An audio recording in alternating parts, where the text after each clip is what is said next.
Hi, I'm Christian Triola, author of the Missing Method for Guitar books. And in this video, I'm going to explain the major scale. So basically, the major scale is a collection of pitches, a collection of sounds that have been put in a specific order to result in a specific sound. Now that might be a little confusing, but I'm going to go ahead and explain what I mean by that. First, these sounds are played consecutively, one after another. So whatever note you start on, let's say A, for example, the next note would go to B, then some kind of C, etc. So it goes through the notes in a logical order. But the major scale itself has a very specific sound, and it's one that is the starting point for pretty much all the other scales and all the other modes. So once you understand the major scale, you can use it as a reference point to understand how all those other scales work. Now this sound of the major scale is one you're probably already familiar with. If you ever played another instrument or sang in a choir, you've done the major scale. So here's what it sounds like on guitar.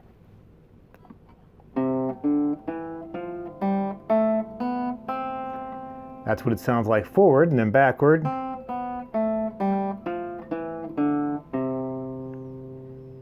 And that is the major scale sound, that do, re, mi, fa, sol, la, ti, do. But you might ask yourself, okay, well that's good, I understand that, but why does it sound like that?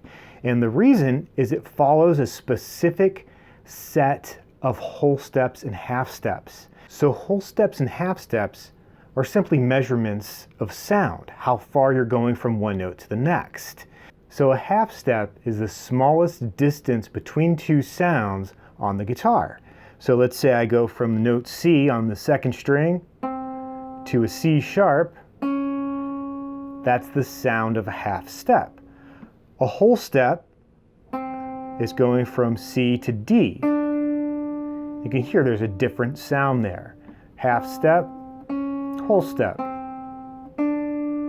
So the major scale consists entirely of whole steps and half steps, in a specific order though. So let's take a look at the marker board here to talk about that order. Now you can see I've already written on here the C major scale. And the reason why the C major scale is often used as an example is that the C major scale doesn't have any sharps or flats in it. If it did, then we wouldn't be using it. All right, so here's what we have. You can see C to D. That sound we've already established is a whole step. So that means every major scale, that first interval, is going to be a whole step. So I'm going to write that in here with a W to show whole step. Then D to E, if we go to our guitar again, we have D, and then at the 5th fret E, that's another whole step. So we'll write that in.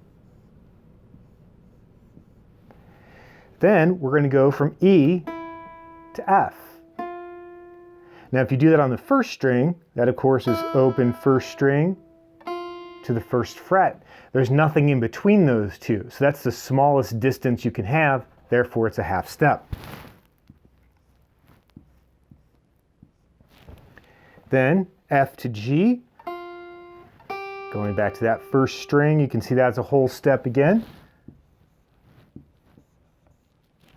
G to A, another whole step. Then going up that same string, A to B, another whole step. And then finally, we go from B to C. That again is a half step. And that is the sound of the major scale. You can think of this as a formula. You could start on any note at all and then change any notes that you need to a sharp or flat. That's what they're for, so that you could have the major scale. So you can see it's whole, whole, half, whole, whole, whole, half. So that's something that you'll want to memorize, something you really want to learn. Now, on the guitar, there are a lot of different ways of playing the major scale. You saw earlier I was just going from C to C in open position. C, D, E, F, G, A, B, C. Or you could follow this pattern up any one of the strings. So I'm going to go with the second string since that string starts on C. So we have C, whole step to D, whole step to E, half step to F, whole step to G, whole step to A, whole step to B, half step to C, up the octave. So you can see every single string will do that. You just have to know when you have the half steps and when you have the whole steps. And you could do that and apply that on any instrument. Once you know where those notes are, whole, whole, half, whole, whole, whole, half, and you'll have your major scale. And once you understand your major scale, it helps you understand what keys are better. In fact, I'm going to explain that real quick here. So we have the key of C, which means that we're starting the major scale on the note C. But let's change keys. Let's say we want to start on A, for example, since that starts the alphabet. So I'm going to put that down here, and we have A to B will be the first two notes, right? So that, of course, is a whole step. We already know that from up here. Then we're going to go from B to C. Now we have a problem because we no longer have a whole step there. Instead, we have a half step. So to fix that, we need to make C sharp. By adding that sharp, we now have a whole step from B to C sharp.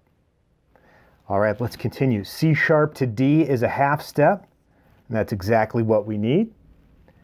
D to E is a whole step, so nothing wrong with that. We're still perfectly fine. E to F, again, that is a half step. We need it to be a whole step for this to work. So I'm going to make that F sharp. And now it works out just fine. E to F sharp is in fact a whole step. So then we need to go to the next note, which is G. Now F sharp to G, if you look at your guitar, second fret to third, that's a half step. Doesn't work. So we have to make that G sharp as well. Now we have the whole step here. And the nice thing, G sharp, the next note goes to A.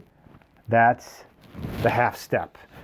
And now we have A major. A, B, C sharp, D, E, F sharp, G sharp, A. So that's why at the beginning of a song in A major, you have those three notes that are sharp. Otherwise, you don't have this pattern of whole steps and half steps, and therefore you don't have the major scale anymore. Well, I hope that helped you out. Make sure you leave any questions or comments in the comment section below. And also, too, feel free to like and subscribe. We always really appreciate it when you guys do that. And then be sure to sign up for our mailing list. When you sign up for the mailing list, you'll get a free gift, a free book actually, and you'll be informed about new videos coming out every month. So I'll see you in the next video.